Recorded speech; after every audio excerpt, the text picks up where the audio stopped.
ராமநாதபுரம் மாவட்டம் பரமக்குடியில் அமைந்துள்ள ஸ்ரீ முத்தாலம்மன் கோவில் பங்குனி திருவிழாவில் பால்குட பெருவிழாவானது வெகு விமர்சையாக நடைபெற்று வருகிறது. இப்பெருவிழாவில் 10,000க்கும் மேற்பட்டோர் பங்கேற்றிருக்கிறார்கள். அந்த காட்சிகளை பார்த்து வருகிறோம். கூடுதல் விவரங்களை செய்தியாளர் சுரேஷ் வழங்கிட கேட்கலாம். சுரேஷ், வணக்கம்.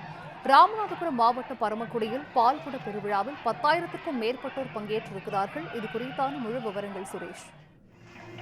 நிச்சயம் சிந்துஜா. ராமநாதபுரம் மாவட்டம் பரமக்குடியில் அமைந்துள்ள பிரதிசி பெற்ற ஸ்ரீ முத்தாலம்மன் கோயில் பங்குனி திருவிழா இந்த மாதம் 3ஆம் தேதி கொடியேற்றத்துடன் தொடங்கியது.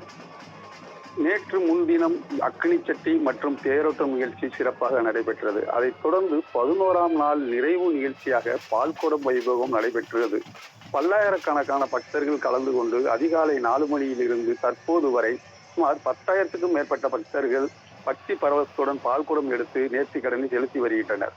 பரமக்குடி வைகை ஆற்றின் இருந்து துவங்கிய நகரில் முக்கிய வீதிகள் வழியாக பால்குடத்தை சுமந்தபடி வீதி உலா வந்த கோயிலை வந்தடைந்தனர்.